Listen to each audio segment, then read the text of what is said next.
Hello बच्चों, नमस्कार। तो कैसे हो आप सभी? मैं आप सभी का स्वागत करता हूं आपके अपने परिवार MIT क्लासेस पर। देखिए, मैंने आपको कुछ दिन पहले इंटर की केमिस्ट्री का पहला लेक्चर लिया था, और आज जो होने वाला है, आज 11th क्लास की जो केमिस्ट्री है उसका फर्स्ट चैप्टर, उसके बारे में हम समझेंगे। थोड़ा सा देखते हैं कि चैप्टर कौन सा है भी पहला, और उसमें क्या क्या बातें हमें समझनी है।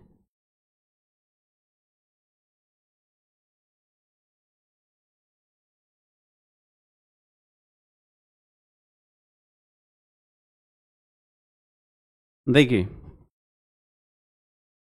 क्लास 11th रसायन विज्ञान, फर्स्ट चैप्टर है रसायन विज्ञान की कुछ मूलभूत अवधारणाएं, some basic concepts of chemistry. रसायन विज्ञान की कुछ मूलभूत अवधारणाएं। देखो, वैसे तो केमिस्ट्री हम पढ़ते हैं 9th लगा के, जब से हम विज्ञान विषय हमारा स्टार्ट हो जाता है, तो उसी विज्ञान के अंदर हम विज्ञान की बहुत सारी शाखाओं के बारे में अध्ययन करते हैं, चाहे वो रसायन विज्ञान है, भौतिक विज्ञान है, या फिर जीव विज्ञान है, जंतु विज्ञान, यानी कि सभी शाखाओं के बारे में मिला करके हम मिक्स अध्ययन करते हैं।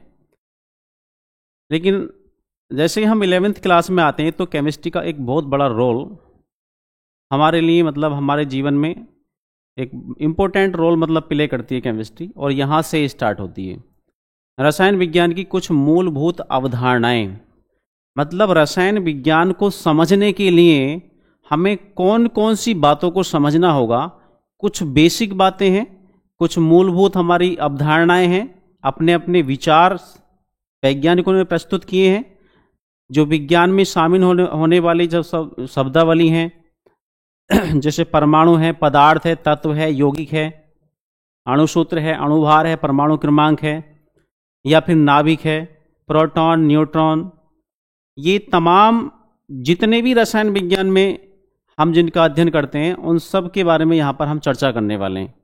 लेकिन रसायन विज्ञान की जो जड़ है, जो बिल्कुल बेसिक बातें हैं, उनको इस चैप्टर के माध्यम से हम समझाएंगे। तो ये कक्षा 11 का 11th क्लास का पहला चैप्टर है, और इसके बारे में अध्ययन करेंगे। देखिए ध्यान से जरा, अगर हम बात करें विज्ञान की, तो विज्ञान के बारे में आपने पढ़ा होगा। विज्ञान क्या है? What is science? तो साइंस क्या होता है? साइंस हम पढ़ते आ रहे हैं कि विज्ञान एक अपने आप में एक विषय है, और विषय होने के साथ साथ हमें क्या बताता है? विज्ञान हमें किसी भी क्षेत्र विशेष, किसी भी फील्ड में, या किसी भी बिंदु के बारे में, किसी भी विषय से संबंधित उस विषय का क्रमबद्ध, सुव्यवस्थित एवं सुसंगठित ज्ञान की जानकारी देता है। आई बात सही में? विज्ञान क्या है? विज्ञान वह है जो किसी भी विषय का क्रमबद्ध, सुव्यवस्थित और सुसंगठित ज्ञान ही विज्ञान कहलाता है। अब इसी विज्ञान की जो क्षेत्र है, बहुत ज़्यादा विस्तार इसका होता चला गया, बहुत बड़ा क्षेत्र इसका है। तो इसलिए इस विज्ञान को बांट दिया गया है, इसकी शाखाओं में, इसकी ब्रांचेज में बांट दिया है। जैसे भौतिक विज्ञान, रसायन विज्ञान, जीव विज्ञान, और भी कई सारी शाखाएं हैं। तो इसमें जो रसायन विज्ञान है, अब इस रसायन विज्ञान के बारे में हम थोड़ा सा समझेंगे, तभी तो हम रसायन विज्ञान को अच्छे से समझ पाएंगे। क्या है भी रसायन विज्ञान? तो जो रसायन विज्ञान है, अगर हम इसकी बात करें, रसायन विज्ञान, रसायन विज्ञान, रसायन विज्ञान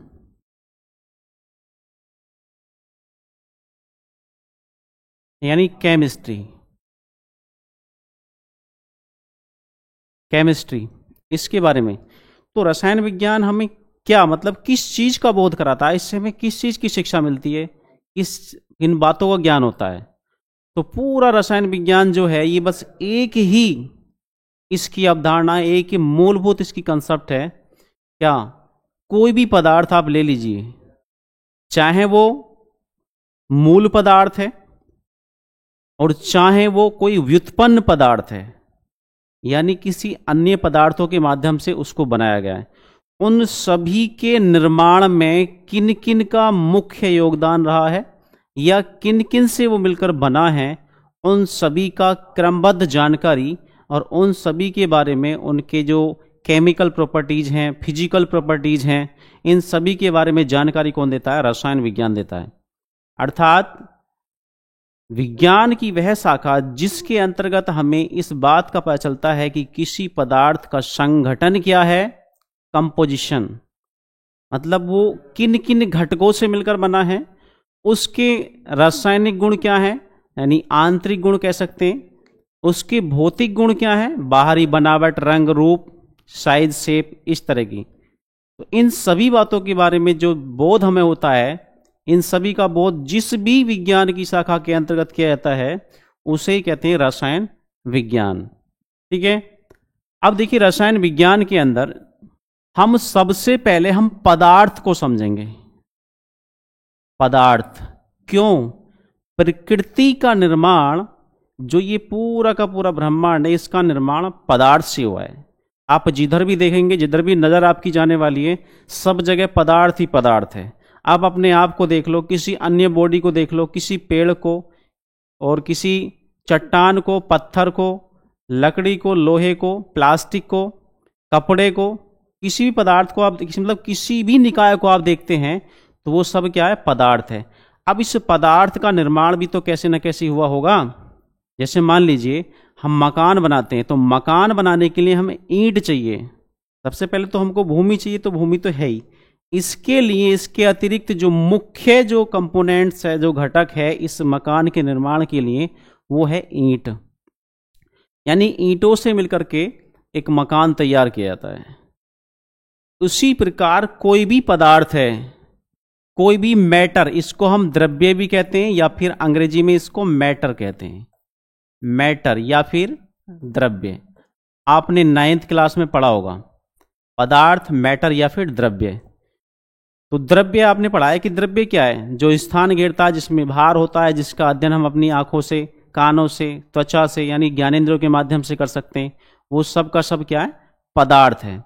तो पदार्थ भी तो किसी ना किसी मिलकर बना होगा। आप मान लीजिए, आप कोई भी एक पत्थर का टुकड़ा ले लीजिए, पत्थर ले लीजिए, उसको पत्थर को तोड़िए। पत्थर को जब आप तोड़ेंगे तो कुछ मान लीजिए 2 टुकड़ों में या 3 टुकड़ों में विभाजित हो जाएगा। अब उन सभी टुकड़ों को और तोड़िए, छोटे छोटे पार्ट बन जाएंगे उसके। अब उन छोटे छोटे पार्ट्स को भी बांटिए, तोड़िए। एक कंडीशन, मतलब एक समय ऐसा आएगा कि जब उस पत्थर के जो टुकड़े हैं उसका एक इतना सूक्ष्म कण हमें देखने को मिलेगा कि उसके बाद अगर हम इसके और भी छोटे टुकड़े करें तो उन्हें हम अपनी साधारण, मतलब कह सकते हैं नग्न आंखों से नहीं देख पाएंगे। अर्थात वही सूक्ष्म कण जिसको किसी पदार्थ के विभाजित करने से हमें मतलब वो मिला है, उसी छोटे छोटे कणों से, उन्हीं छोटे छोटे पार्टिकल्स से मिलकर के एक पदार्थ का निर्माण हुआ है। अब पदार्थ का वह सूक्ष्मतम कण, मान लीजिए कोई भी चीज है, उसको आप इतने छोटे छोटे टुकड़ों में करिए जो आपके लिए काम की हो। तो अगर उससे छोटा करेंगे तो उसकी कोई वैल्यू नहीं रहेगी। तो इसलिए अगर पदार्थ का कोई छोटे छोटा कण है, स्मॉलेस्ट पार्टिकल, और उसको आप अपनी आंखों से, मतलब बिना किसी इलेक्ट्रॉन सूक्ष्मदर्शी के या किसी सूक्ष्मदर्शी के माध्यम के बिना आप नहीं देख सकते, तो उसी पदार्थ का नाम है परमाणु। क्या है? परमाणु। अर्थात पदार्थ जो है वो किससे मिलकर बना है? पदार्थ, कोई भी पदार्थ, पदार्थ या फिर द्रव्य असंख्य सूक्ष्मतम कणों से मिलकर बना है। कणों से मिलकर बना है। और यही सूक्ष्मतम कण, जो मैंने सूक्ष्मतम शब्द यहां पर लिखा गया है, ये स्मॉलेस्ट,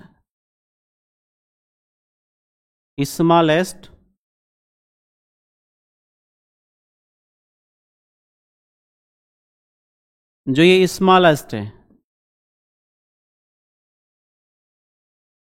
मतलब सूक्ष्मतम, छोटे से छोटा जो ये कण है जिससे पदार्थ का निर्माण हुआ है, इसी कण का नाम है परमाणु। इन्हीं सूक्ष्मतम कणों को हम क्या बोलेंगे? जो ये सूक्ष्मतम कण हैं, सूक्ष्मतम कण, इनका नाम है परमाणु। क्या नाम है इनका? परमाणु, या फिर इसको बोलते हैं एटम। मतलब पदार्थ जिन सूक्ष्मतम कणों से मिलकर बना है उसे हम परमाणु की संज्ञा देते हैं। अब इस परमाणु को, या मतलब जो अपने आप में एक पार्टिकल्स है, जो अपने आप में एक प्रकृति का सबसे सूक्ष्मतम कण है, इसके बारे में सबसे पहले किसने जाना और किसको बताया? देखो, वैसे तो इस परमाणु के बारे में हमारे पुराने जो ऋषि मुनि, उन्होंने बहुत दिन पहले ही इसका भविष्यवाणी, मतलब बहुत उसके बारे में बता दिया था कि कण या परमाणु क्या होता है। लेकिन वो अपनी बातों को एक पुस्तक पर, मतलब एक किताब पर, या मतलब एक आधिकारिक रूप से उसको एक्सप्लेन नहीं कर पाए, मतलब उसको सभी के सामने प्रस्तुत नहीं कर पाए। ऐसे ही थे महर्षि कणाद, तो उन्होंने बताया था कि पार्टिकल या फिर परमाणु क्या होता है। उसके बाद आते हैं जॉन डॉल्टन। जॉन डॉल्टन, जो ये जॉन डॉल्टन है, डॉल्टन, इन्होंने सर्वप्रथम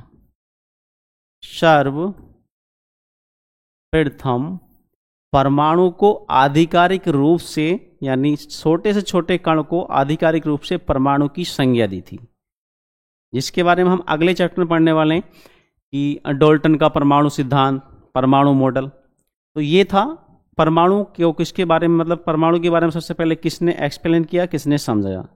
ठीक, अब हम परमाणु, वास्तव में इसकी जो एक टेक्निकल डेफिनेशन बनाई गई है, परिभाषा बताई गई है रसायन विज्ञान के अंदर, उसको समझने का प्रयास करते हैं। वो वास्तव में क्या है, किसको बोलेंगे हम परमाणु? देखिए, परमाणु,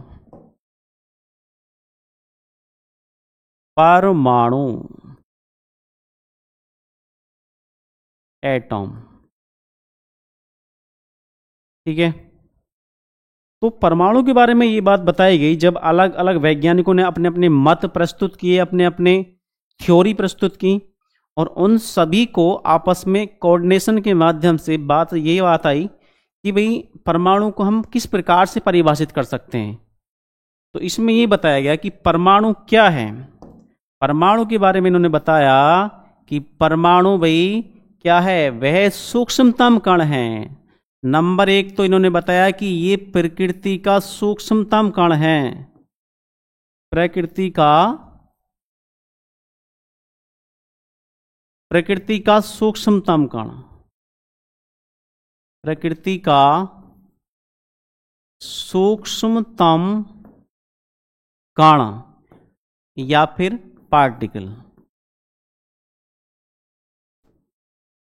सूक्ष्मतम कण या फिर पार्टिकल, नंबर एक बात।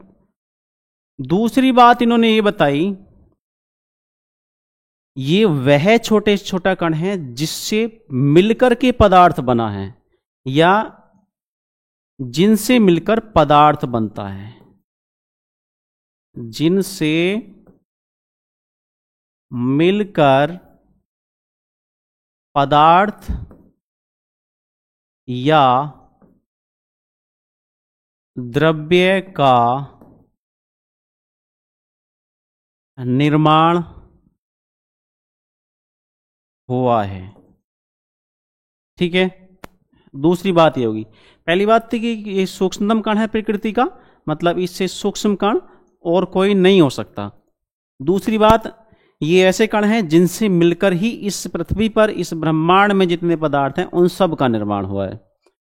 तीसरी बात क्या बताई कि भाई इसको विभाजित नहीं किया जा सकता, it's can not be divided into one और मोर पार्टिकल्स, मतलब इसको और अधिक टुकड़ों में या और अधिक भागों में हम विभाजित नहीं कर सकते।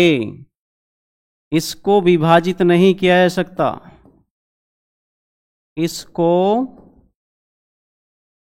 विभाजित नहीं किया जा सकता, किया जा सकता। नंबर 3 बात ये हो गई। चौथी बात इन्होंने ये बताई कि जो ये परमाणु की बात आप कर रहे हो, तो ये परमाणु स्वतंत्र अवस्था में नहीं रह सकता, स्वतंत्र अवस्था में नहीं रह सकता, अर्थात ये अकेले कहीं भी देखने को नहीं मिलेगा। फिर कैसे मिलेगा? ये परमाणु जो मिलेगा, ये एक पदार्थ के अंदर एक बड़ा कोई साइज होगा, बड़े साइज का कण होगा, और उसके अंदर आप उसको और छोटे छोटा कण आप उसका निकालेंगे, तब आपके हाथ परमाणु लगने वाला है। ऐसा नहीं है कि हाँ भाई कोई सेब अकेला अपने आप में पड़ा है तो वो स्वतंत्र अवस्था में रह लेगा, मिल जाएगा हम अकेला। किसी और पदार्थ की बात कर लो, मिल जाएगा।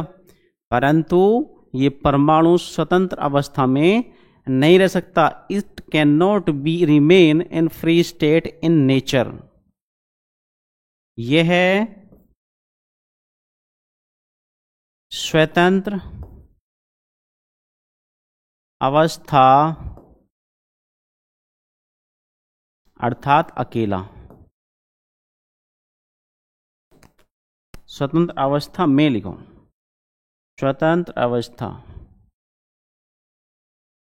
स्वतंत्र अवस्था में नहीं रह सकता। ठीक है, ये 4 पॉइंट परमाणु के बारे में हमने आपको बताए कि भी परमाणु क्या होता है और परमाणु वास्तव में इसके क्या क्या गुण हैं, क्या क्या इसकी क्वालिटी है। प्रकृति का सूक्ष्मतम कण है, सबसे छोटे से छोटा कण है, जिनसे छोटा और कोई नहीं हो सकता। जिनसे मिलकर पदार्थ द्रव्य का निर्माण हुआ है, ये वो परमाणु है। और इसको विभाजित नहीं कर सकता, इसको और अधिक छोटे टुकड़ों में विभाजित या तोड़ा नहीं जा सकता। यह स्वतंत्र अवस्था में या अकेला नहीं रह सकता। ये 4 पॉइंट हो गए। ठीक है, अब इसकी थोड़ी सी हम जानकारी कर लेते हैं कि भी परमाणु के आखिर, हालांकि इसके लिए पूरा विस्तार से चर्चा हम नेक्स्ट चैप्टर में करने वाले हैं, जो एटॉमिक स्ट्रक्चर है, 2nd चैप्टर में। लेकिन थोड़ी सी जानकारी इसकी अभी अभी कर लो, क्या दिक्कत है। चलिए, अभी परमाणु वास्तव में क्या होता है? परमाणु भाई, इसकी संरचना, परमाणु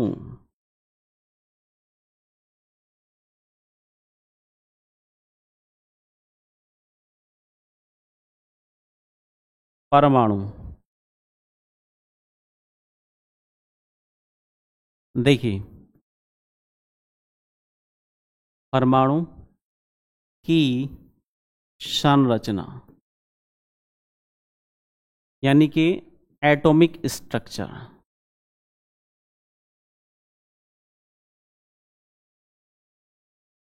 एटॉमिक स्ट्रक्चर क्या होता है? परमाणु भी मतलब इसके अंदर क्या क्या होता है, ये कैसा होता है? इसके अंदर और भी कोई पार्टिकल्स या कण होते हैं, या कोई इस पर कोई चार्ज भी होता है, कोई आवेश भी होता है, मतलब किस तरीके से ये होता है, इसमें क्या क्या सब कुछ भरा होता है, उसकी बात करते हैं। देखिए, परमाणु के मॉडल के अनुसार, जो परमाणु मॉडल प्रस्तुत किया था जॉन डाल्टन ने, अलग अलग वैज्ञानिकों ने, उन सब के अनुसार इसमें बताया गया है क्या कि परमाणु अपने आप में, जैसे कि मान ली बॉल होती है नहीं, बॉल, बॉल खेलने वाली, क्योंकि अगर हम किसी भी पदार्थ का छोटे से छोटा टुकड़ा करेंगे, मान लो आप मिट्टी को ले लो, जैसे क्या सरसों का दाना होता है, इस तरीके, उससे भी कई गुना छोटा होता है परमाणु, तो इस आकार का होता है परमाणु। अब उस परमाणु की अगर हम बात करें, देखो ध्यान से जरा, हम परमाणु बनाने का प्रयास करते हैं, भी जरा संरचना खींचते हैं उसकी जरा।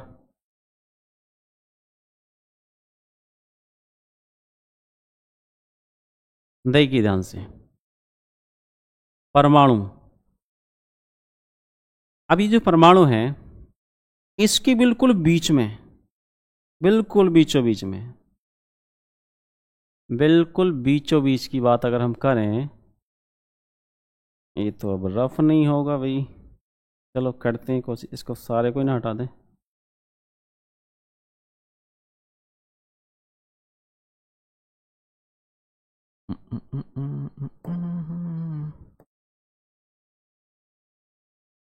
दोबारा ड्रॉ करते हैं भाई, सारा ही खत्म हो गया है तो कोई बात नहीं। फिर बनाएंगे, कहाँ दिक्कत है। चलिए नाभिक भी बनाओ भी इसके अंदर नाभिक बना लो एक। नाभिक, आजा भी नाभिक तो भी बन। देखिए ध्यान से भी जरा, ये इसका बाहरी आवरण है परमाणु का। या इसकी किसकी बात कर रहे हैं हम? परमाणु के बारे में चर्चा कर रहे हैं भाई। ये क्या है? अपने आप में एटम, एटम बॉम्ब। ठीक है, ध्यान से देखिए, परमाणु। तो ये परमाणु है पूरा का पूरा, और इस परमाणु के बिल्कुल मध्य में, परमाणु के बिल्कुल मध्य में एक ऐसा हिस्सा होता है जहां पर परमाणु का समस्त द्रव्यमान केंद्रित रहता है। अर्थात हम कह सकते हैं कि परमाणु के अंदर अगर कहीं वजन होता है, भार होता है, द्रव्यमान होता है, तो वो इस बीच वाले हिस्से में होता है। और इसी बीच वाले हिस्से को, यानी जो केंद्रक मतलब मिडिल पॉइंट है इसका, इसी को हम बोलते हैं न्यूक्लियस। क्या बोलते हैं? न्यूक्लियस। इसका नाम क्या है? न्यूक्लियस या फिर नाभिक। चलो छोटा ले लेते हैं, नाभिक। नाभिक, इसका नाम क्या है? नाभिक। ठीक है, और ये नाभिक जो होता है ये अपने आप में धनावेशित होता है, पॉजिटिव। नाभिक कैसा होता है भी? ये जो नाभिक होता है ये होता है धन आवेशित, पॉजिटिव चार्ज वाला, धन आवेशित। इस पर पॉजिटिव चार्ज रहता है। अब क्यों होता है सारी चर्चा करेंगे, टेंशन क्यों लेते हो? ठीक है, नाभिक धनावेशित होता है। अब इस नाभिक के अंदर मैंने बताया कि समस्त परमाणु का अगर कहीं द्रव्यमान होता है तो इसी नाभिक में होता है। मतलब इसके अंदर भी कुछ ना कुछ है, और ऐसा है जिसमें कुछ ना कुछ वजन है। ठीक है, हाँ, तो इसकी बात करते हैं। तो ये नाभिक के अंदर क्या होता है? देखो, एक होता है इसमें प्रोटॉन। क्या होता है? प्रोटॉन होता है। इसको थोड़ा सा, प्रोटॉन होता है अभी। एक तो होता है इसमें प्रोटॉन, ठीक है, और प्लस इसके अंदर एक होता है न्यूट्रॉन। प्रोटॉन को पी से और न्यूट्रॉन को एन से डिनोट करते हैं। ठीक है, आगे बढ़िए। अब जो प्रोटॉन है, ये प्रोटॉन अपने ऊपर पॉजिटिव चार्ज रखता है भाई, धनावेश रखता है। मतलब प्रोटॉन पर धनावेश होता है खुद का। ठीक है, चलो इसको इसीलिए हम प्लस में ऊपर प्लस का साइन लगा के डिनोट कर देते हैं, प्लस का साइन, प्लस का साइन। ठीक है, और न्यूट्रॉन पर कुछ होता ही नहीं है, ये अपने आप में होता है उदासीन, न्यूट्रल, इस पर कोई चार्ज नहीं होता। तो इसलिए इसको N0 या N0 से डिनोट करते हैं। ठीक है, ये होता है उदासीन, इलेक्ट्रिक न्यूट्रल, न्यूट्रल। ठीक है, ये सारी बातें वैसे 9th 10th क्लास में, 9th में पढ़ के आए हो। थोड़ा जल्दी जल्दी इसके बारे में डिस्कस करते हैं, उसके बाद अगले नेक्स्ट टॉपिक पे बढ़ेंगे हम। प्रोटॉन हो गए, न्यूट्रॉन हो गए। अब देखो ध्यान से, यहां पर न्यूट्रॉन पर कोई चार्ज नहीं है, ना प्लस का ना माइनस का। तो किस पे है? प्रोटॉन पर। इस अकेले प्रोटॉन पर आवेश होने की वजह से पूरा का पूरा धनावेश इस नाभिक की बाहरी सतह पर समान रूप से वितरित हो जाएगा। आई बात समझ में? ऐसे करके पूरा का पूरा आवेश इसके चारों ओर वितरित हो जाएगा। ठीक, अब जो ये नाभिक है इसमें प्रोटॉन हो गया, न्यूट्रॉन हो गया, इन दोनों को मिला करके भाई नाभिक न्यूक्लियस, जो न्यूक्लियस है इसमें कौन कौन से कण हो गए? एक हो गए प्रोटॉन और एक हो गया न्यूट्रॉन। एक हो गया प्रोटॉन और एक हो गया न्यूट्रॉन। और इन दोनों के दोनों पार्टिकल्स को, दोनों के दोनों कणों को हम सम्मिलित रूप से न्यूक्लियॉन कहते हैं। क्या कहते हैं भाई? Nucleon, nucleon.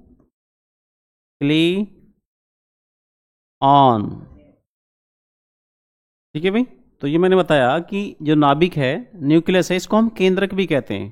ठीक है, परमाणु का केंद्रक न्यूक्लियस, क्योंकि बीच में होता है इसलिए इसको केंद्रक कहते हैं। और इन दोनों जो भी इसके अंदर दो कण हैं छोटे छोटे, एक प्रोटॉन न्यूट्रॉन, इन दोनों को मिलाकर हम सम्मिलित रूप से हम न्यूक्लियॉन कहते हैं। आई बात समझ में? चलिए अब देखिए, ये तो हो गया नाभिक, और ये जो नाभिक है इसके चारों तरफ क्या हो गया? पूरा धनावेश। इस नाभिक के चारों तरफ, नाभिक के चारों तरफ क्या होता है? वृत्तीय कक्षाएं होती हैं भाई। क्या होती हैं? वृत्तीय कक्षाएं। वृत्तीय कक्षाएं होती हैं, वृत्तीय कक्षाएं इस तरीके से। ओहो, गजब कर दिया भाई इसने। चलिए, क्या होती हैं वृत्तीय कक्षाएं? कैसे? जैसे मैं खींच रहा हूं, देखो ध्यान से। वृत्तीय कक्षाएं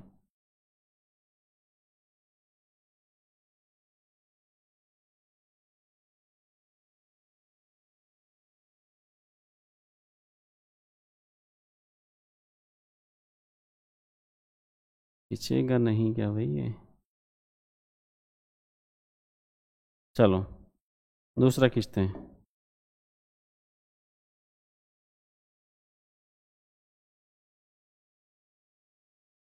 इस तरीके से होती हैं।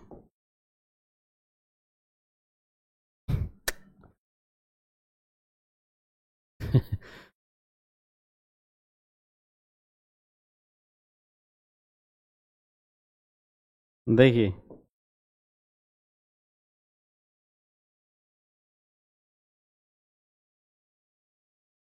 इस तरीके से वृत्तीय कक्षाएं होती हैं। और इन वृत्तीय कक्षाओं के अंदर क्या होता है जानते हो? इन वृत्तीय कक्षाओं के अंदर, वृत्तीय कक्षाओं के अंदर क्या होता है? ऋण आवेशित इलेक्ट्रॉन, ऋण आवेशित इलेक्ट्रॉन ये चक्कर लगाते हैं। ऋण आवेशित इलेक्ट्रॉन चक्कर लगाते रहते हैं। अब देखो, ध्यान से देखो, जो ये ऋण आवेशित इलेक्ट्रॉन हैं ये इस नाभिक के चारों ओर क्यों घूमते हैं भाई? यह वृत्तीय कक्षाओं में क्यों घूमते हैं? ये कोई कक्षाएं ये नहीं कि हाँ भाई दीवार बना करके, चार दीवारी करके तब ये कक्षाएं बनाई गई हैं, ऐसा कुछ नहीं है। जो ये कक्षाएं हैं, पहली बात तो ये सुन लो, नाभिक के चारों ओर कुछ स्पेशल या विशेष क्षेत्र ऐसे हैं, ऐसी जगह हैं जहां पर इलेक्ट्रॉन विचरण करते हैं, मतलब गति करते रहते हैं। अब ये जो गति करते रहते हैं, जिस विशेष कक्षाओं में या विशेष स्थान पर जहां पर गति करते हैं, ये उसी जगह को इन्होंने नाम दिया है कक्षा, परमाणु की कक्षा। इलेक्ट्रॉन जहां पर चक्कर लगाएंगे, इलेक्ट्रॉन जो परिक्रमा करेंगे, जो इलेक्ट्रॉन परिक्रमा करते हैं, इलेक्ट्रॉन जहां पर परिक्रमा करते हैं, जो ये परिक्रमा करते हैं, इस जगह को इन्होंने कहा है कि ये कक्षाएं हैं। क्या हैं ये? कक्षाएं। इन्हीं को हम सेल कहते हैं। सेल ये वाला नहीं, सेल SHELL होता है यहां पर, सेल SHELL। और या फिर इन्हीं का दूसरा नाम क्या है? ऑर्बिटल्स। ऑर्बिटल्स, या फिर इन्हीं को हम क्या कह सकते हैं? और ऑर्बिटल्स, कक्षाएं, एनर्जी लेवल। एनर्जी लेवल जिनको हम ऊर्जा स्तर कहते हैं, एनर्जी लेवल, ऊर्जा स्तर, ऊर्जा स्तर। या फिर इन्हीं को हम क्या कहते हैं? कक्षाएं हो गई, सेल हो गई, एनर्जी लेवल, या फिर इनको कोष भी कहते हैं भाई। क्या कहते हैं? कोष। ये सारे इनके नाम हैं। और लगा के नाभिक से देखो, यहां देखो, मैंने बताया था ये बीच में हो गया नाभिक, न्यूक्लियस, इसमें प्रोटॉन प्लस न्यूट्रॉन, इसके चारों तरफ वृत्तीय कक्षाएं हैं। इस प्रकार से इसमें इलेक्ट्रॉन चक्कर लगाते रहते हैं। ठीक है, और नाभिक से स्टार्ट करके पहली, दूसरी, तीसरी, चौथी, पांचवी, छठी, सातवीं, इस तरीके से इन कक्षाओं को हम n से तो दर्शाते हैं। कक्षा नंबर 1 मतलब इनका जो क्रम है उसको हम n से डिनोट करेंगे कि पहला क्रम n = 1, अगर पहली कक्षा है तो n बराबर 1, फर्स्ट ऑर्बिटल है, फर्स्ट सेल, पहली कक्षा। n बराबर 2 के लिए दूसरी कक्षा, n बराबर 3 के लिए तीसरी, n बराबर 4 के लिए चौथी। और इन्हीं को इन्होंने कहा है कि हम क्रमांक से ना भी दर्शाएं, लेकिन इनको स्पेशल नाम दे दो भाई, पहली कक्षा, दूसरी कक्षा, तीसरी, चौथी, पांचवी, इस तरीके से अलग अलग इनको नाम स्पेशल में दर्शा दो कि पहली कक्षा का नाम ये, दूसरी का ये, तीसरी का ये। क्या क्या नाम रखें भाई? पहली कक्षा को ये कह रहे हैं कि आप स्टार्ट करो नाभिक से शुरू करके, नाभिक के जस्ट बाद जो पहली कक्षा आएगी, जैसे ये वाली, ये जो पहली कक्षा है इसको नाम आप रखेंगे, इसका नाम आप रखने वाले हैं के। क्या रखेंगे? ये होगा के। और 2 जो होगा दूसरी वाली, ये एल, और तीसरी वाली ये हो गई के, ये एल, तीसरी एम, चौथी एन, और इस तरीके से आगे अगर कक्षाओं की संख्या बढ़ती है तो हम नाम को इस तरीके से आगे बढ़ाते रहेंगे, के एल एम एन ओ, इस प्रकार से। तो ये बेसिक बातें होगी, बाकी और ज़्यादा विस्तार से अध्ययन हम अगले चैप्टर में करने वाले हैं। ठीक है। अब थोड़ी सी एक बात और बता दूं कि भाई ये वृत्तीय कक्षाओं में क्यों घूमते हैं, ये इलेक्ट्रॉन्स जो हैं ये वृत्तीय कक्षाओं में क्यों घूमते हैं, सर्कुलर मोशन क्यों करते हैं? तो भाई इसका एक कारण है जबरदस्त वाला। कौन सा वाला? आप एक बात बताओ, भौतिक विज्ञान में आप पढ़ते हो एक तो पॉजिटिव चार्ज और एक नेगेटिव चार्ज। भौतिक में क्या, रसायन विज्ञान में भी हम पढ़ाते हैं, तो भौतिक विज्ञान या रसायन विज्ञान मतलब दोनों में ही पढ़ते हैं। तो एक होता है पॉजिटिव और एक होता है नेगेटिव। जब भी कोई 2 चार्ज ऐसे हैं जो विपरीत प्रकृति के हैं, उनकी नेचर अपोजिट है। कैसे? मान लो कि भी एक तो है प्लस और एक है माइनस, प्लस और माइनस, और प्लस और माइनस जब एक जगह भिड़ेंगे तो झगड़ा होने वाला है। आई बात समझ में? तो ये दोनों के दोनों मतलब विपरीत प्रकृति वाले आवेश एक दूसरे को आकर्षित करते हैं, अट्रैक्ट करते हैं। बात समझ में आ गई नहीं? जो विपरीत प्रकृति वाले आवेश होते हैं, विपरीत प्रकृति के आवेश, विपरीत प्रकृति, विपरीत प्रकृति वाले आवेश जो होते हैं उनमें परस्पर क्या होता है भाई? उनमें परस्पर क्या होता है? विपरीत प्रकृति वाले आवेशों में आकर्षण। क्या होता है? आकर्षण होता है, अट्रैक्शन। उनमें होता है आकर्षण। चलो, अगर एक जैसी प्रकृति मतलब समान प्रकृति वाले अगर हैं तो समान प्रकृति वाले जो आवेश होते हैं उनमें क्या होता है? प्रतिकर्षण, रिपल्सन। प्रतिकर्षण या फिर रिपल्सन, रिपल्सन। आगे बात समझ में? तो इसलिए इलेक्ट्रॉन नाभिक के चारों तरफ केवल वृत्तीय कक्षाओं में ही घूमते हैं। कैसे? देखो ध्यान से, जरा देखो, ये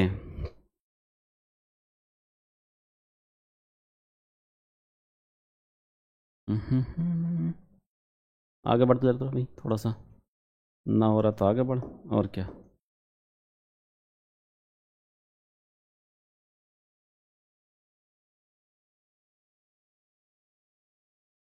चल भाई नेक्स्ट पे लेते हैं, ना मानता तो फिर ध्यान से देखिए जरा। अब बात करते हैं हम कि मान लो ये क्या है, ये परमाणु है और इस परमाणु में ये नाभिक है। क्या है? नाभिक। इसके चारों तरफ क्या है? पॉजिटिव चार्ज है। कहाँ से आया? प्रोटॉन के ऊपर जो आवेश है ये। अब जितने इलेक्ट्रॉन है, मान लो यहाँ पर कोई इलेक्ट्रॉन है, यहाँ पर कोई इलेक्ट्रॉन है, अब ये कहाँ दूर जाना भी चाहें अपने नाभिक से जुदा नहीं हो सकते। क्यों नहीं हो सकते भाई? अब जुदा कोई होने देगा तभी तो। कैसे भाई? नाभिक पर कैसा है? प्लस का चार्ज है, और वो भी इकट्ठा एक जगह बंधा हुआ, और ये सारे बिखरे हुए हैं।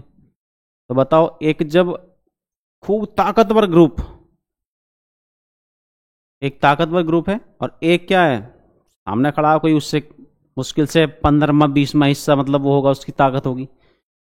तो मिलकर जो एक जगह बैठे हैं वो तो अकेले वो खींचते रहेंगे ना।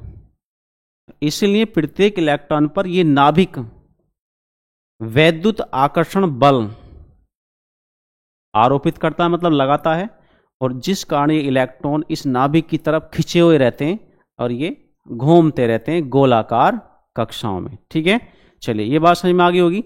नेक्स्ट देखिए, अब हम परमाणु के बारे में बात करेंगे, लेकिन उससे पहले चलो परमाणु के बारे में बात करते हैं, इसकी तरह वो बता देते हैं। देखो परमाणु के अंदर मैंने आपको बताया 3 प्रकार के कण, जो परमाणु हैं इसके बारे में मैंने आपको 3 प्रकार के कण बताए हैं। परमाणु इसमें बताया मैंने, जो एटम आपका है ये, इसमें क्या बताया, ये जो मिलकर बना है, ये जो बना है, एक हो गया इलेक्ट्रॉन, क्या हो गया, इलेक्ट्रॉन। इसको ई नेगेटिव से दर्शाते हैं, क्यों, इस पर ऋण आवेश होता है। और एक क्या हो गया भाई, एक हो गया आपका प्रोटॉन, प्रोटॉन। इसको हम पी पॉजिटिव से दर्शाते हैं, क्यों, क्योंकि प्रोटॉन पर प्लस का चार्ज होता है। और एक हो गया न्यूट्रॉन, क्या हो गया, न्यूट्रॉन, न्यूट्रॉन। अभी इसको दर्शाते हैं हम N0 से, क्यों, इस पर कोई चार्ज नहीं होता, न्यूट्रल होता है। आई बात समझ में। तो ये जो इलेक्ट्रॉन प्रोटॉन न्यूट्रॉन हैं, ये परमाणु के मौलिक कण हैं, मतलब परमाणु के अंदर मौजूद रहते हैं ये सब। ठीक है, चलिए अब इसके आवेश के बारे में बात कर लेते हैं। देखो जो इलेक्ट्रॉन है, जो इलेक्ट्रॉन है, इस पर आवेश कितना होता है, इलेक्ट्रॉन पर आवेश, थोड़ा सा ऊपर हो जा भी जरा, तो इलेक्ट्रॉन पर आवेश, इस पर आवेश कितना होता है, इलेक्ट्रॉन पर आवेश। पहली बात तो इलेक्ट्रॉन हो या प्रोटॉन हो, इन पर इकाई आवेश होता है, मतलब इन्हीं के आवेश को स्टैंडर्ड स्टेट मतलब आवेश माना गया है, मानक आवेश। क्यों, क्योंकि इकाई की मतलब आवेश की सबसे छोटी जो गणना मतलब की गई है वो इन्हीं के आवेश ही की गई है। कैसे, आवेश इस पर कितना होता है, पहली बात तो इलेक्ट्रॉन माइनस का होता है, तो माइनस 1.6 गुणा 10 की घात माइनस के 19 कूलाम, कूलाम आवेश का मात्रक होता है। ठीक है, चलिए, और आवेश, अब इसका द्रव्यमान देख लो भाई, द्रव्यमान ये कितना होता है, इस पर द्रव्यमान होता है 9.1 गुणा 10 की घात माइनस के 31, और इसको दिखाते हैं हम, या तो कह दो किलोग्राम नहीं, एटॉमिक मास यूनिट, इतने AMU, AMU। ठीक है, चलिए इसके बाद देखिए प्रोटॉन की बात करते हैं हम। प्रोटॉन, तुम भी आ जाओ भाई। इस पर आवेश जो होता है, आवेश होता तो इलेक्ट्रॉन के बराबर है, लेकिन उस पर इलेक्ट्रॉन पर माइनस का होता है, ऋणावेश होता है, इस पर होता है प्लस। 1.6 गुणा 10 की घात माइनस के 19 कूलाम। ठीक है, चलिए इस पर द्रव्यमान की बात करते हैं, कितना द्रव्यमान होता है भाई, द्रव्यमान, द्रव्यमान कितना होता है प्रोटॉन पर भाई, 1.62 गुणा 10 की घात माइनस के 27 AMU। इस AMU का मतलब क्या है, इसका मतलब क्या होता है, atomic mass unit, atomic mass unit, परमाणविक द्रव्यमान इकाई। आई बात समझ में? चलिए न्यूट्रॉन की बात करते हैं। इस पर आवेश होता ही नहीं, ये होता है वैद्युत उदासीन। ठीक है, वैद्युत उदासीन। चलिए छोटी छोटी बातें थी मैंने आपको बताई, और इसके बाद हम थोड़ा सा आगे बढ़ते हैं। जो हमारे लिए महत्वपूर्ण टॉपिक इसमें रहने वाला है, द्रव्य की कुछ मतलब जो उसके पार्ट्स हैं उनके बारे में चर्चा करेंगे। चलिए देखिए ध्यान से भी जरा, यहां पर पढ़ेंगे। मैंने आपको बताया था जो पदार्थ होता है, द्रव्य पदार्थ, ये तो मैंने आपको पढ़ा दिया। क्या होता है द्रव्य? ठीक, मैटर। मैटर, ये जो मैटर है ये क्या है? देखो, इस पदार्थ को हमने दो भागों में बांट दिया। एक तो शुद्ध पदार्थ, एक तो शुद्ध पदार्थ और एक अशुद्ध पदार्थ। अशुद्ध पदार्थ, ठीक है, यानी प्योर मैटर और इम्प्योर मैटर। आगे बात समझ में? चलिए, अब जो ये शुद्ध पदार्थ हैं इनको भी डिवाइड कर दिया भाई। कौन कौन से में? एक का नाम तो है तत्व, तत्व क्या है? तत्व। और एक है यौगिक। एक का नाम है तत्व, एक का यौगिक। इसको कहते हैं एलिमेंट। इसको क्या कहते हैं भाई? एलिमेंट।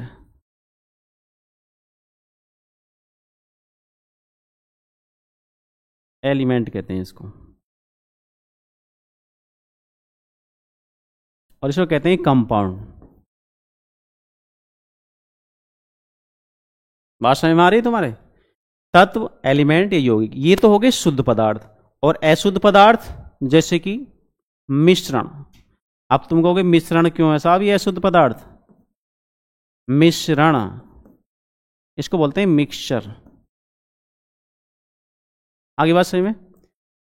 शुद्ध पदार्थ और अशुद्ध पदार्थ, तत्व हो गया एक यौगिक हो गया। शुद्ध और अशुद्ध का मतलब ये नहीं है कि शुद्ध पदार्थ मतलब अपने आप में बिल्कुल प्योर है, पानी बिल्कुल शुद्ध है, ठीक है, खाना बिल्कुल शुद्ध है, उसमें कोई भी कुछ नहीं है। कोई मिठाई लेकर आ रहे हैं मार्केट से, बिल्कुल शुद्ध है, समोसे बिल्कुल शुद्ध हैं, ऐसी बात नहीं है। यहां पर शुद्ध का मतलब किसी कीटाणु वाले पदार्थ से ना है कि उसमें कीटाणु पड़ गए तो अशुद्ध हो गया, ये जिसमें कीटाणु ना है वो शुद्ध है, नहीं। यहां पर अशुद्ध पदार्थ तब एकदम वो बन जाएगा, मतलब अशुद्ध पदार्थ कब बन जाएगा? जब किसी भी पदार्थ में कोई दूसरा पदार्थ मिला दें, चाहे दोनों पदार्थ शुद्ध ही हैं, लेकिन अगर किसी पदार्थ में किसी दूसरे पदार्थ को मिला दें, मिक्सचर कर दें, और उसका कोई ना कोई या कोई भी फॉर्मूला या कोई भी रासायनिक गुणसूत्र, सॉरी मैं गलत बोल गया, मतलब ऐसा पदार्थ जिसको दो या दो से अधिक पदार्थों को मिला करके तो बनाया गया है, लेकिन हमारे रसायन विज्ञान में उसका कोई भी रासायनिक सूत्र नहीं है, तो उसको अशुद्ध पदार्थ माना जाएगा।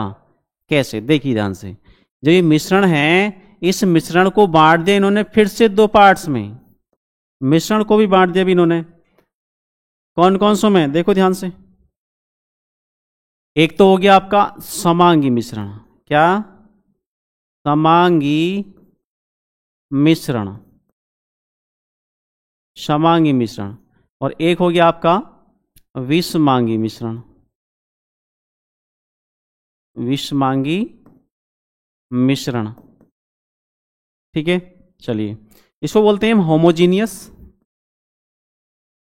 अरे सही से चल रहा भाई, मजाक मत करें।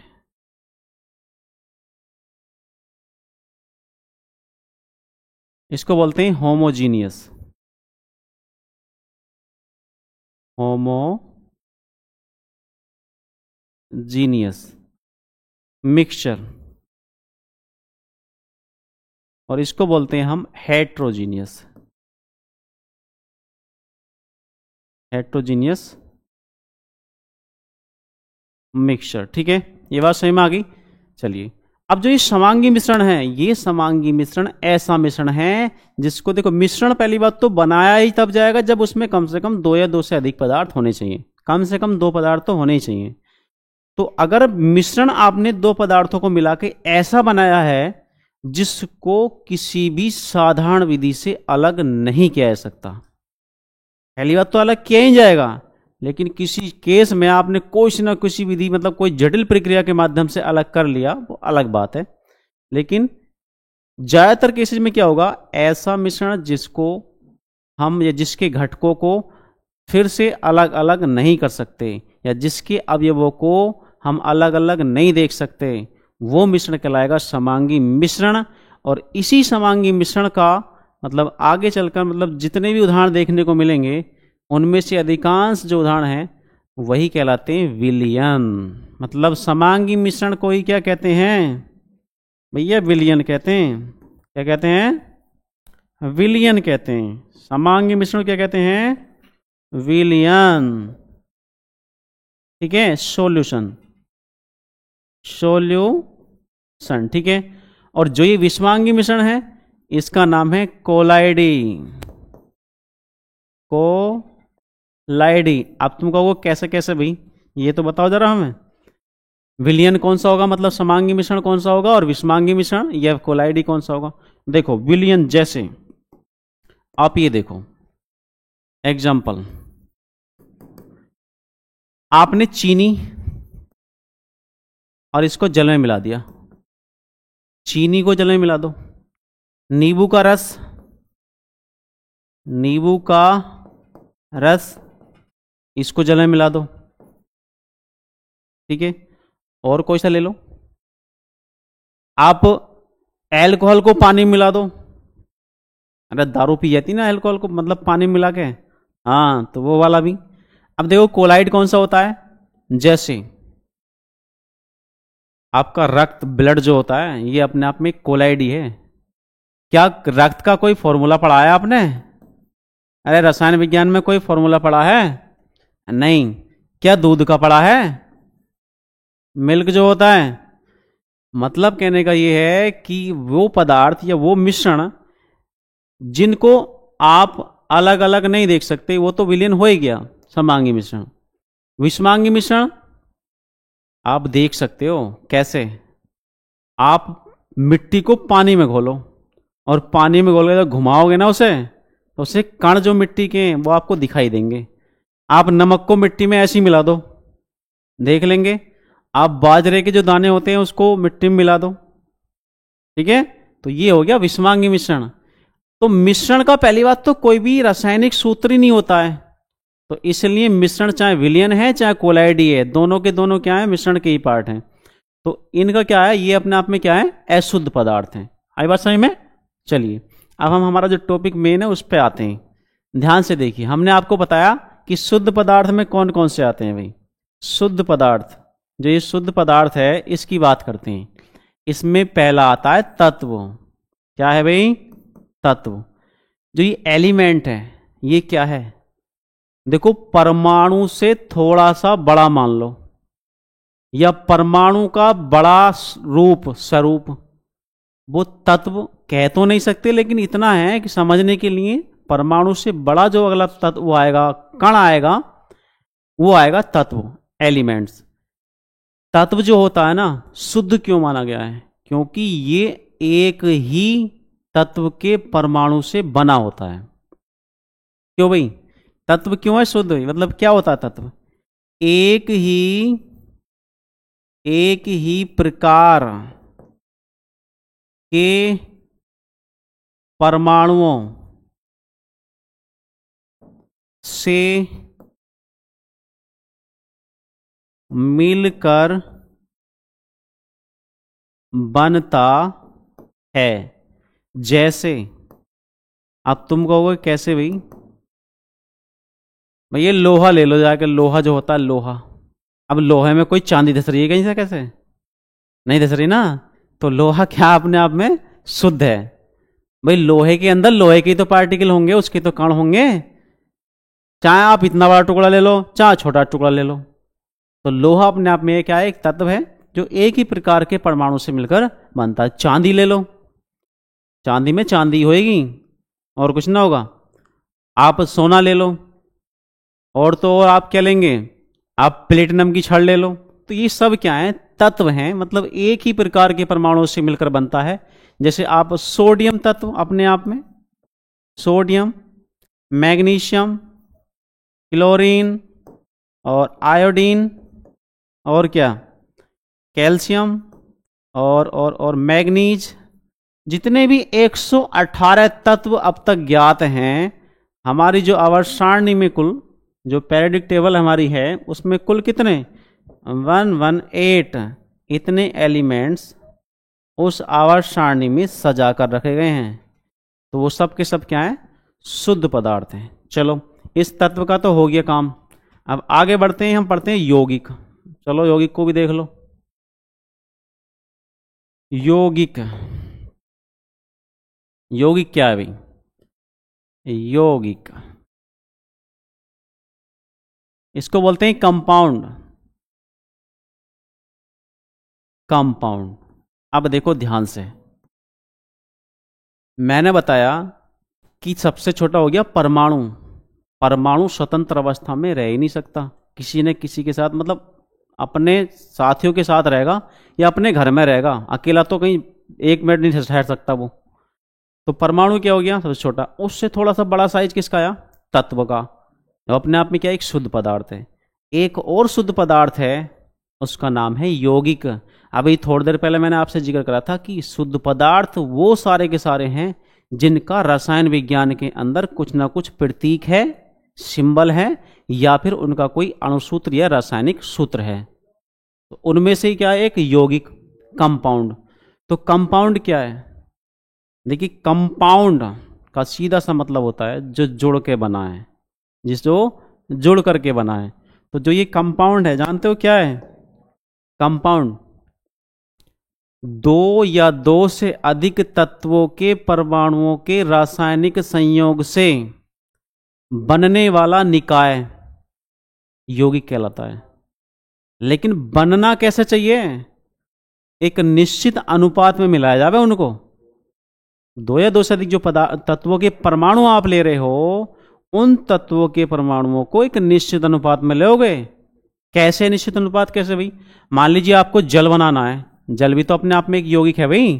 तो इसके अंदर क्या है भाई, एक तो क्या है हाइड्रोजन परमाणु है H, और एक क्या ऑक्सीजन परमाणु है O।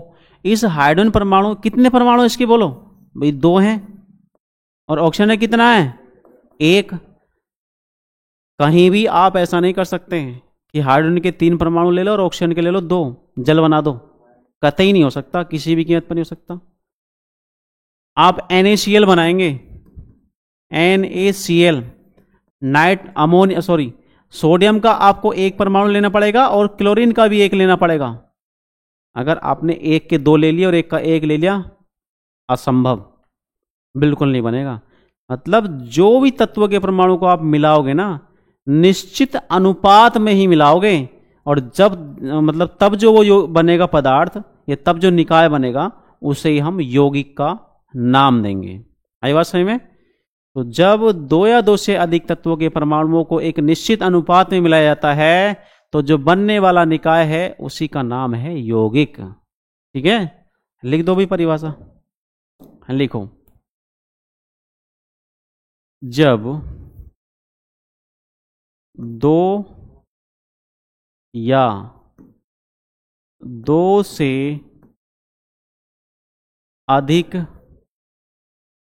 तत्वों के परमाणुओं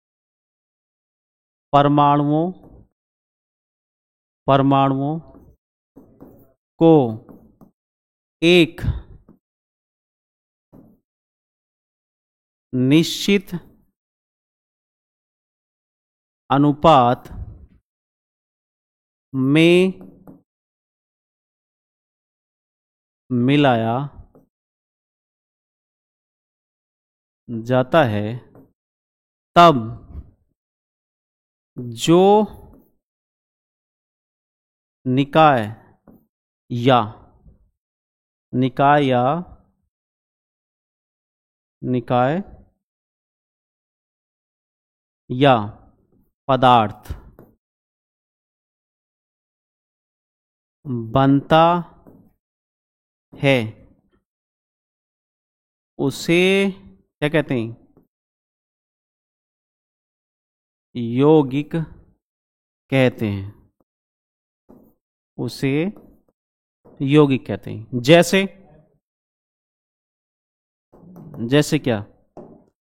ले लो, H2O, NaCl और CH4 और भी ले सकते हो। जैसे यहां पर क्या देख रहे हो आप? यहां पर आप देख रहे हैं कि हाइड्रोजन और ऑक्सीजन, हाइड्रोजन और ऑक्सीजन, हाइड्रोजन कितने परमाणु हैं? हाइड्रोजन कितने भाई? 2 अनुपात, ऑक्सीजन कितना है? 1।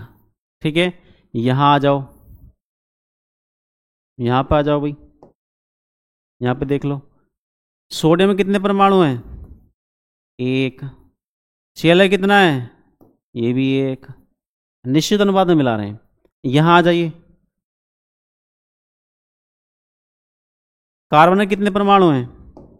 कार्बन परमाणु कितने हैं भाई? 1। और हाइड्रोजन में कितना है? 4। 1:4। तो ये कहलाते हैं यौगिक। ठीक है, और मिश्रण और यौगिक, आपने देखा कि जब यौगिक बनाएंगे तब आप 2 या 2 से अधिक तत्वों के परमाणु लेंगे आप और तब शामिल करेंगे, और मिश्रण बनाएंगे तब भी आप क्या करेंगे? 2 या 2 से अधिक पदार्थ लेंगे। बात तो दोनों में कुछ सेम सी लग रही है कि भाई यौगिक बनाया तो कम से कम 2 तत्वों के परमाणु लिए आपने। अब यौगिक के अंदर जरूरी नहीं कि 2 तत्वों के परमाणु भिन्न भिन्न हो, एक भी हो सकते हैं, एक ही तत्व के परमाणु भी हो सकते हैं।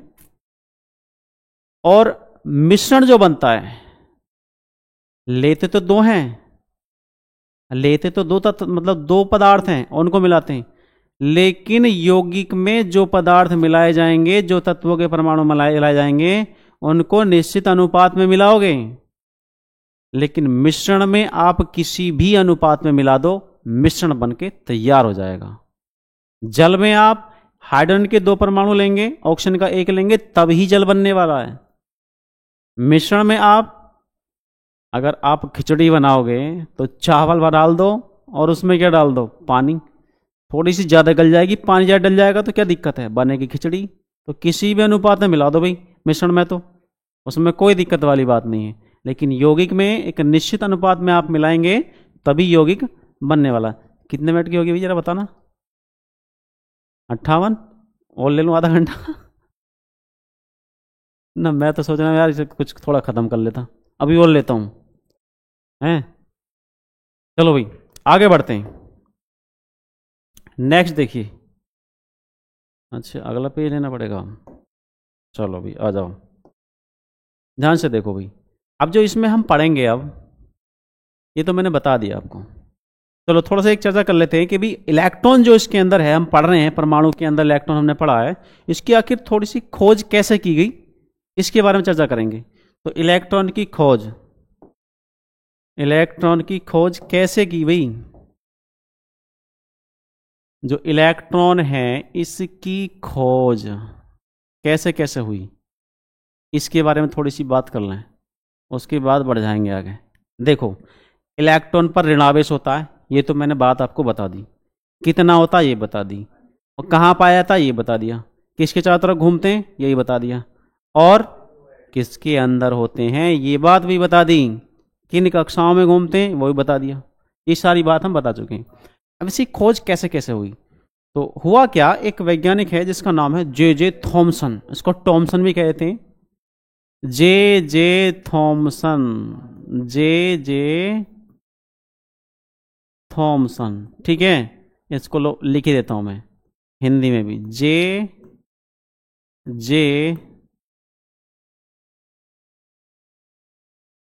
थॉमसन। ठीक है, जे थॉमसन। इसने क्या काम करा, इसने एक ट्यूब ली कांच की, इसको हम कांच की नली या कूलिज नली का भी बोल सकते हैं। इस प्रकार से, इस प्रकार से देखिए ध्यान से भी,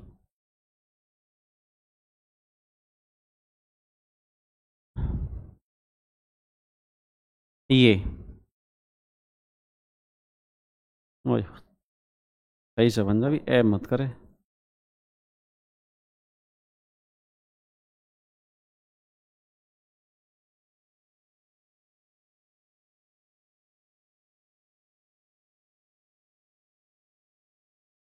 ये है एक कूलिज नली का, कांच की नली मान लो, कांच की नली। नीचे लिखता हूं, कांच की नली।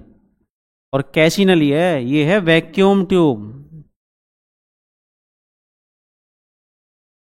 वैक्यूम ट्यूब मतलब निर्वात नली। वैक्यूम का मतलब क्या होता है? निर्वात नली, जहां पर वायु नहीं है, निर्वात। ठीक है, चलिए। इसमें क्या करा इन्होंने भाई? इन्होंने करा कैसे?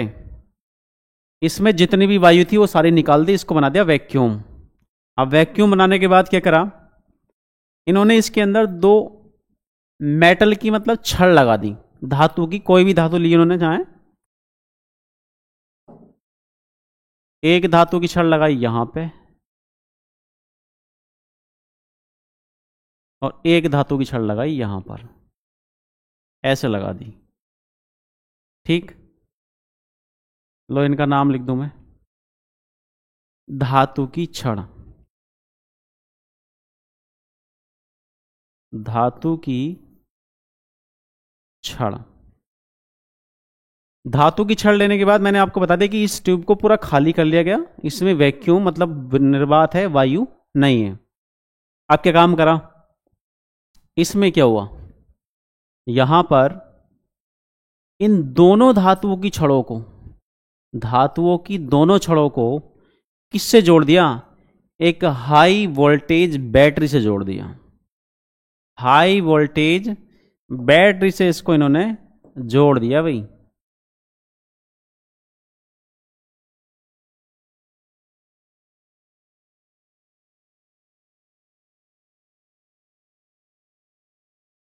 हाई वोल्टेज बैटरी से।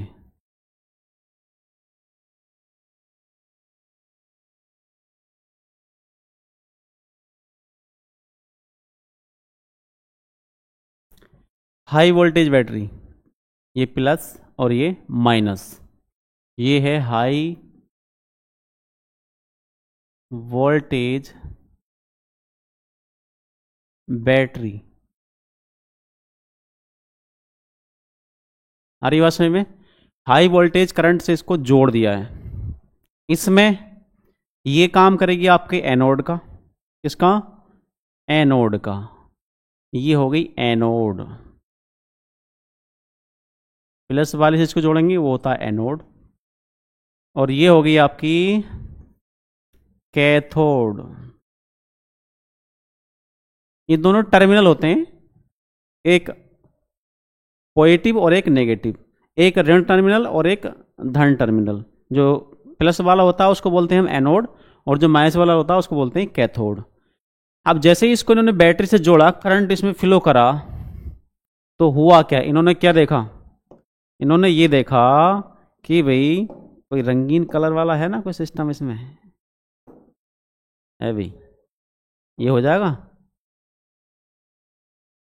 चलो येलो ले लें, फिर येलो ले लेते हैं। देखिए, जैसे करंट से इसको जोड़ा तो इस कैथोड से इन्होंने निरीक्षण क्या करा? इस कैथोड से इधर की तरफ कुछ ऐसी चीज जा रही लाइनिंग के फॉर्म में, लाइनिंग की तरह, मतलब लाइन में, इस तरीके से।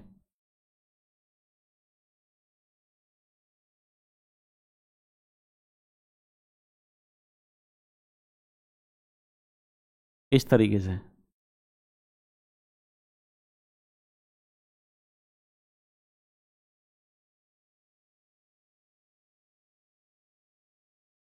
ये थी, और ऐसे करके ये चल रही थी। ये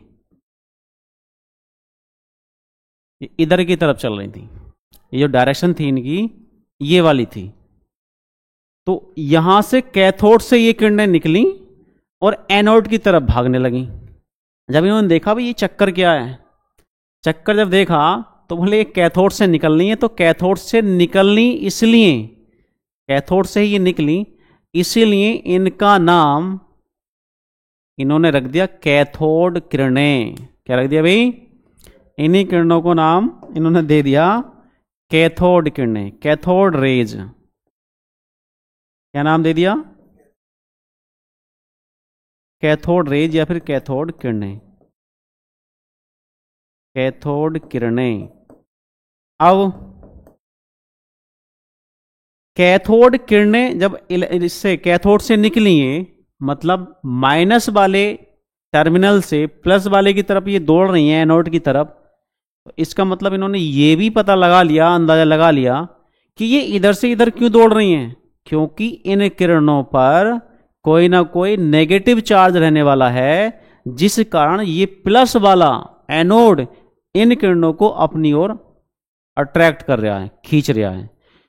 अब जब ये कैथोड से एनोड की तरफ चल रही है, माइनस से प्लस की तरफ चल रही हैं, तो सीधा सा मतलब ये है कि इन पर जरूर ऋणावेश होगा, और इस कारण ही इन्हीं किरणों का नाम इन्होंने रख दिया इलेक्ट्रॉन। क्या रख दिया भाई? इन्हीं किरणों को उन्होंने कह दिया इलेक्ट्रॉन, इलेक्ट्रॉन। तो इस प्रकार से कुछ इलेक्ट्रॉन के बारे में पता लगाया। चलिए उसके बाद अब देखिए, अब हम आगे बढ़ते हैं, आगे बढ़ जाओ। और आगे इसमें एक टॉपिक आपका आने वाला है, जितने भी यौगिक हैं या कंपाउंड हैं उन सब का अणुभार ज्ञात करना, अणुभार ज्ञात करना। अब जब हम अणुभार ज्ञात करेंगे तो भाई अणुभार ज्ञात कैसे करेंगे? अणुभार, अणुभार इसको बोलते हैं मॉलिक्यूलर वेट।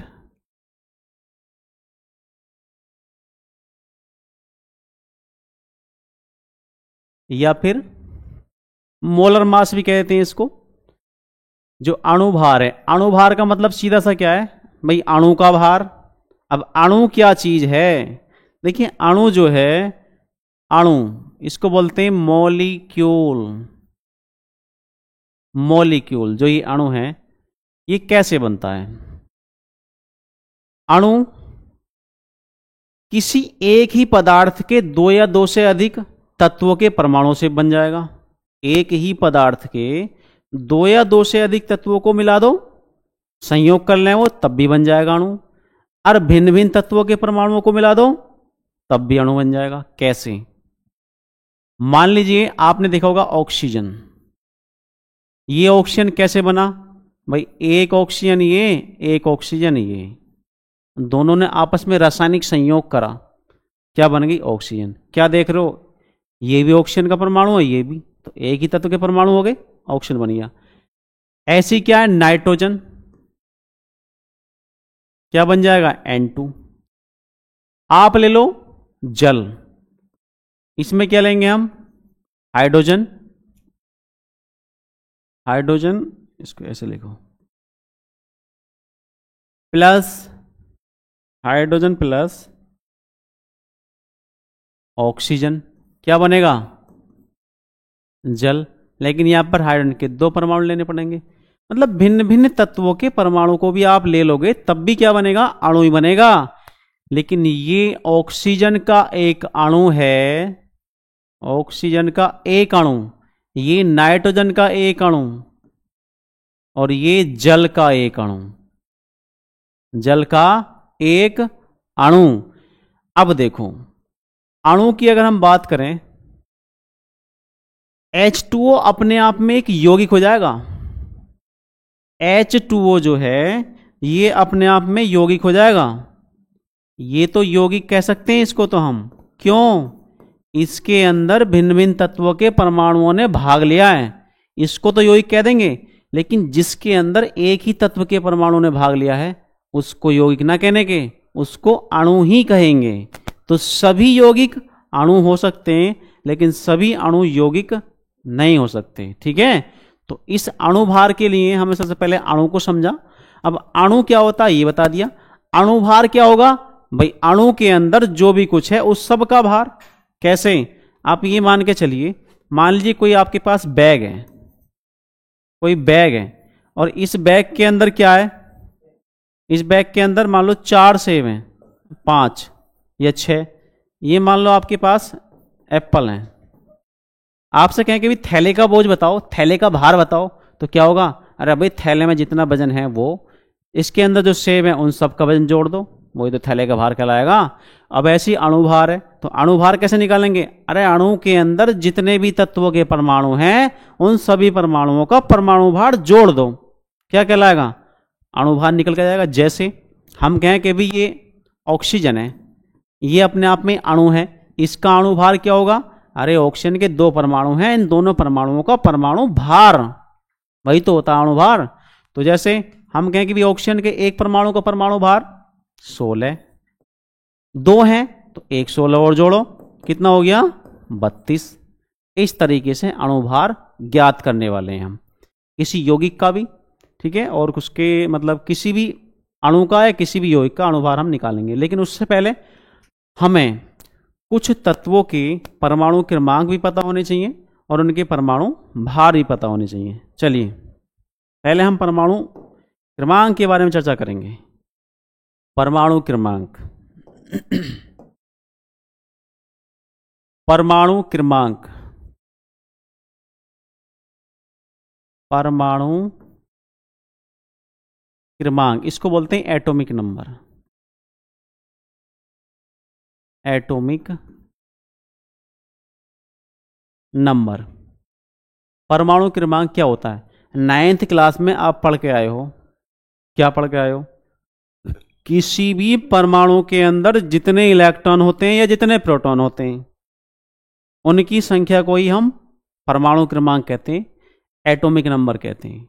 आगे बात सही में, तो परमाणु क्रमांक क्या है भाई, किसी भी परमाणु के अंदर क्या इलेक्ट्रॉन की संख्या कह दो, या तो इलेक्ट्रॉन की संख्या या फिर प्रोटॉन की संख्या, प्रोटॉन की संख्या क्या कहलाएगा, परमाणु क्रमांक, ठीक। और दोनों की संख्या क्या होती है, समान होती है।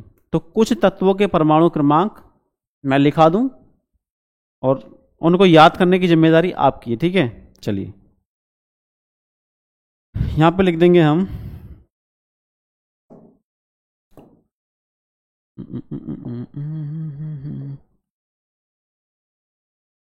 परमाणु क्रमांक, इसको वैसे जेड से भी दर्शा देते हैं हम, और यहां लिखेंगे तत्व, तत्व एलिमेंट, एलिमेंट। चलो इसका प्रतीक भी लिख देते हैं यहां पे, अरे सही से बन जा भी, परेशान ना करे।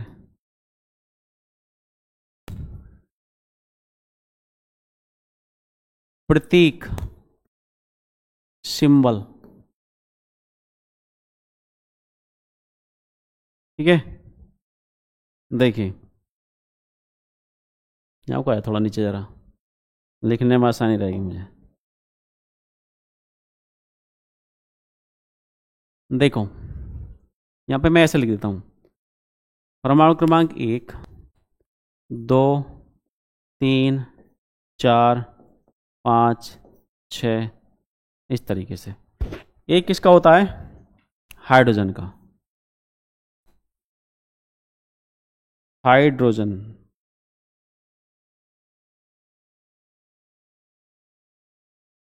हाइड्रोजन,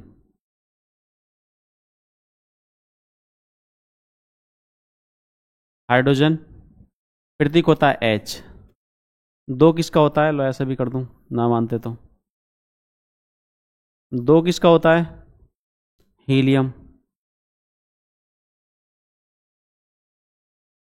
हीलियम, इसका प्रतीक क्या होता है, He, ठीक है। उसके बाद 3 लिथियम, लिथियम प्रतीक होता है Li, Li। 4 4 किसका होता है, बताओ जरा। बेरिलियम, बेरिलियम प्रतीक होता है Be। चलो और आगे बढ़ो।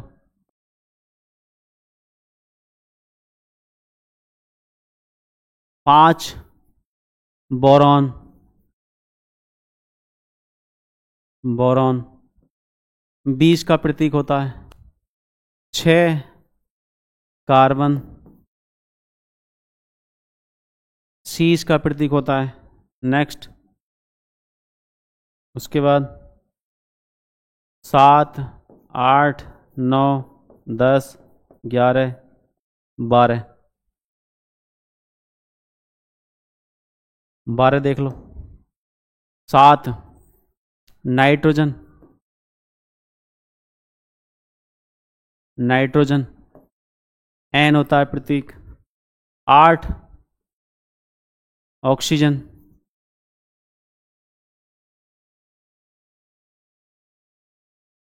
ऑक्सीजन प्रतीक ओ होता है। 9 क्लोरीन, क्लोरीन एफ प्रतीक होता है। 10 नियॉन,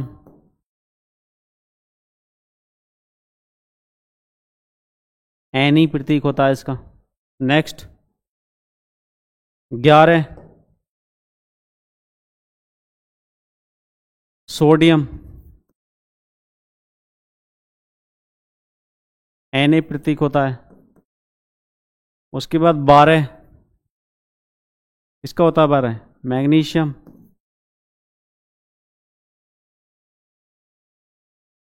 एम जी प्रतीक होता है।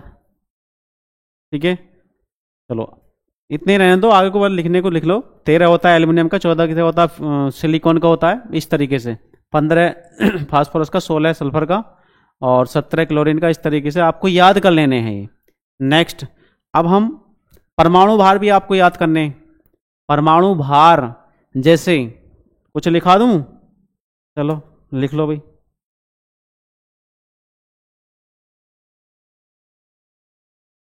परमाणु भार,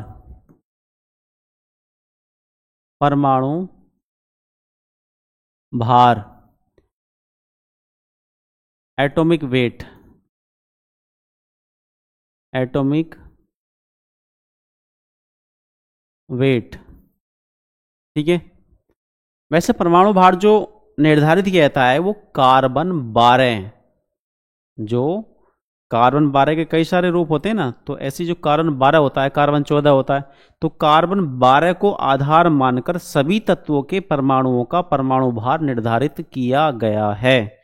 तो इसके आधार पर देखो, अगर हम देखें कि भाई जो हाइड्रोजन है इसका परमाणु भार 2, उसके बाद हीलियम देख लो 4, और हीलियम हाइड्रोजन लो, कार्बन देख लो 12, कार्बन नाइट्रोजन 14 और ऑक्सीजन 16, ऑक्सीजन 16, Ag 147, आयोडीन 127, इस तरीके से। और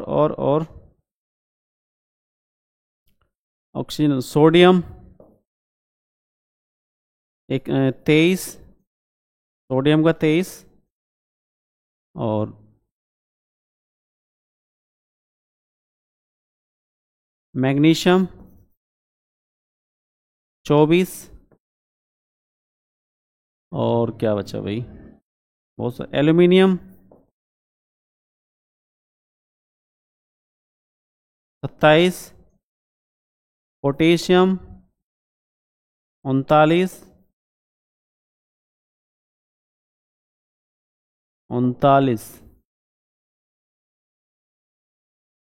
39 हो गया। नेक्स्ट, और Cl का लिखा दिया अभी, Cl 35.5, 35.5, और आयरन 56, आयरन का 56, और क्रोमियम 63.5, और कॉपर 65.5। इस तरीके से ये आपको याद कर लेने भाई, परमाणु भार और परमाणु क्रमांक आप ही को याद करने हैं। अब देखिए हम अणुभार निकालना सिखाते हैं। अणुभार, अणुभार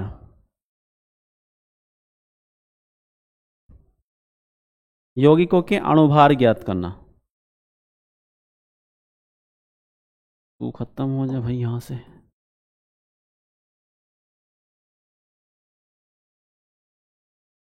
यौगिकों नहीं दिख रहा। हो गया स्टार्ट। देखिए भाई, वो बैटरी के सेल डाउन हो गए थे इसलिए थोड़ी क्लास तब हो गई। देखिए अणुभार ज्ञात करने सिखाई देता हूँ, चलो, और 10-5 मिनट की बात है। यौगिकों के अणुभार ज्ञात करना। अणुभार ज्ञात करना, देखिए ध्यान से। किसी भी यौगिक का अणुभार ज्ञात करना, मैंने आपको बताया कि अणुभार क्या है, जो जो उसके अंदर परमाणु हैं उन सब का भार लिख दो जोड़ के, क्या कहलाएगा अणुभार। जैसे मान लीजिए पहले NaCl ले लो आप, NaCl, NaCl। दूसरा H2O ले लो, H2O NaCl, CH3COOH ले लो, C6H12O6 ले लो, CH4 ले लो, CH4 ले लो। देखिए ध्यान से, NaCl का अणुभार कैसे निकालेंगे। Na का परमाणु भार प्लस, ऐसे लिखेंगे, Na का परमाणु भार प्लस Cl का परमाणु भार। ठीक है। सोडियम में कितना होता है मैंने बताया था आपको अभी, सोडियम का कितना होता है 23, प्लस क्लोरीन का होता है 35.5। ये होगा 30, 20, 50 और 58.5 ये हो गया इसका। उसके बाद H2O, तो देखिए H2O का अणुभार निकालेंगे तो इसके अंदर जितने भी परमाणु हैं उन सबके परमाणु भारों का योग, जिसके 2 परमाणु हैं डबल कर दो, 3 है तो 3 से गुणा कर दो, 4 है तो 4, सिंगल है तो सिंगल रहने दो। हाइड्रोजन के यहाँ पे 2 परमाणु हैं तो 2 गुणा 1 परमाणु का परमाणु भार 1 होता है, 2 का 2 से गुणा कर दी, प्लस ऑक्सीजन का एक अकेला ही है तो इसका एक बार लिख दो, कितना होता है 16, तो 2 ही कम 2 और प्लस में 16, 16 और 2 18। CH3COOH, कार्बन का देख लो कितने कार्बन परमाणु इसके अंदर, टोटल 2, तो 2 से गुणा तो होगी, क्यों, क्योंकि भाई 2 कार्बन परमाणु हैं, डबल करना पड़ेगा। कार्बन का परमाणु भार कितना होता है 12, प्लस उसके बाद हाइड्रोजन कितने 3 और 1 4, तो 4 और गुणा में 1 हाइड्रोजन परमाणु कितना होता है परमाणु भार 1, तो 4 गुणा 1, प्लस ऑक्सीजन कितने भाई 2, तो 2 से गुणा करनी पड़ेगी, और गुणा में 1 ऑक्सीजन परमाणु का परमाणु भार कितना होता है 1 का 16। सबको भैया लिख दो गुणा करके या जोड़ के, 12 दूनी 24, प्लस 4 एकम 2, 16 दूनी 32, कितने हो गए 24 और 4 28, 28 और 2 30 और 30 60, कितना हो गया इसका 60। थोड़ी बहुत उसमें मिस्टेक हो देख लेना। नहीं देखो C6H12O6 ये है ग्लूकोज, ये अपने आप में क्या है एसिटिक एसिड है, एसिटिक एसिड, ठीक है। और ये क्या है? ग्लूकोज। ग्लूकोज। यहां देखो कार्बन कितने? 6, तो 6 से गुणा करनी पड़ेगी। गुणा में एक कार्बन परमाणु का परमाणु भार कितना होता है? 12 प्लस हाइड्रोजन के 12, तो 12 गुणा में एक का होता है 1। हाइड्रोजन के एक परमाणु का परमाणु भार 1, तो 12 का 12 से गुणा कर दी। प्लस ऑक्सीजन में कितना? 6 परमाणु हैं, तो 6 से गुणा होगी। और एक ऑक्सीजन परमाणु का परमाणु भार कितना होता है? 16, तो 16, ठीक है। चलिए 12 छंग 72 प्लस 12 कम 12 प्लस 16 छंग 96, कितने हो गए भाई? 72 और 12, 72 तो 74, 10 84, 84 और 6 100, 180, 180, ठीक है। अब देखो ये है मीथेन। क्या है ये? मीथेन। मीथेन कार्बन में कितना होता है? एक परमाणु है तो एक बार जोड़ेंगे। कार्बन कितना होता है? 12 प्लस हाइड्रोजन कितने? 4, तो 4 गुणा कितना होता है? एक का 1, 12 और 4 एकम 4, 16। इस तरीके से हम यौगिकों के अणुभार ज्ञात करते हैं। इसके लिए सबसे महत्वपूर्ण बात क्या है कि हमें उन तत्वों के परमाणुओं का परमाणु भार ज्ञात होना चाहिए। बस उन सबके परमाणु भारों को जोड़ दो और उस यौगिक का या उस अणु का अणुभार निकल जाएगा, ठीक है। चलिए उसके बाद देखिए, उसके बाद आगे क्या है? आगे पढ़ाया जाए भी कुछ और, ये यहीं छोड़ें आज। उसके बाद हम आपको बताएंगे, वैसे तो बहुत ये नियम है, देखो इसमें रासायनिक संयोग के नियम, रासायनिक संयोग के नियम, लेकिन इनको मैं सबसे लास्ट में पढ़ाऊंगा। रासायनिक संयोग के नियम, जैसे एक इसमें नियम क्या? द्रव्य की अविनाशिता का नियम, या द्रव्यमान संरक्षण का नियम। क्या है? द्रव्यमान संरक्षण का नियम, संरक्षण का नियम, या इसको द्रव्य की अविनाशिता का नियम कहते हैं। एक क्या? स्थिर अनुपात का नियम, एक गैलुसाक का नियम भी है, और कई सारे नियम हैं। इनको सबसे लास्ट में पढ़ाऊंगा क्योंकि ज़्यादा मुश्किल काम नहीं है, बस डेफिनेशन करानी है, काम फिनिश।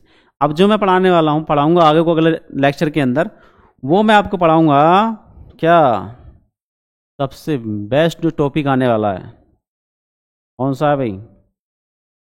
मूलानुपाती सूत्र।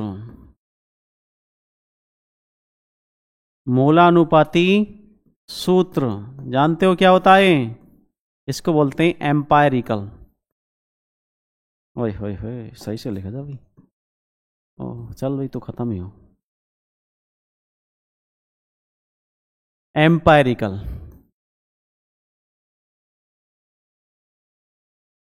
फॉर्मूला देखो, ये क्या होता है? मूल अनुपाती सूत्र, मतलब मूल का मतलब सबसे शुरुआती जो आया होगा निकल के। तो जो कोई भी यौगिक है, उस यौगिक का जो रासायनिक सूत्र हम देखते हैं वो क्या होता है? वास्तविक अणुसूत्र होता है, या वास्तविक रासायनिक फॉर्मूला होता है, केमिकल फॉर्मूला होता है।